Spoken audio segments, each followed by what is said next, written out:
இந்த வார சந்தைக்கு தண்டங்கீரை, சிறுகீரை அறுவடை தாங்க. போன வாரம் வந்து சிறுகீரை மட்டும் தான் அறுவடை பண்ணியிருந்தோம். இந்த வாரம் வந்து தண்டங்கீரை வந்து கொஞ்சம் நெறையா வளர்ந்து வந்துருச்சு. ஒரு 6, 7 கத்தை அளவுக்கு ஆச்சு. காலையில இந்த போர் வண்டிய பார்த்துக்கிட்டு கத்திரிக்காய் பொறிச்சுக்கிட்டு லேட் ஆயிருச்சுங்க அம்மாவுக்கு. அப்புறம் வந்து வேலையாளுங்கள கூப்பிட்டுருந்தாங்க வெங்காய காட்டுல களை எடுக்கிறதுக்கு. சரின்னு சொல்லிட்டு அப்புறம் அவங்கள வந்து ஒரு 5, 6 கத்தைக்கு பக்கமா புடுங்கி தர சொன்னாங்கங்க சிறுகீரை. இந்த வாரம் ஒரு 10 கத்தை அளவுக்கு ஆச்சு. புடுங்கிட்டு அதுக்கப்புறம் வெண்டைக்காடு களை வெட்டி விட்டுறலாம். இல்லைன்னா வந்து வெண்டைச்செடி முளைச்சி வராது. வெண்டைக்காயும் சீக்கிரம் காய்க்காதுன்னு சொல்லிட்டு களை வெட்டி விட சொல்லிட்டாங்க.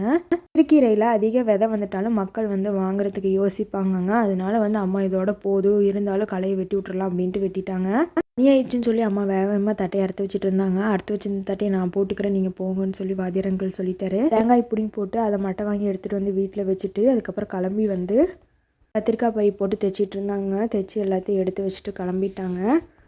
இருக்கிற ஆளுக்கு கரெக்டாக வேலை சொல்லிட்டு போவாங்க. மாடுக்கு தீனி போட்டுருங்க, அதை பண்ணிடுங்க, மாடு தொட்டில தண்ணி விட்டுருங்க, அப்பா வந்தால் பால் கறக்க சொல்லு அப்படின்னு சொல்லி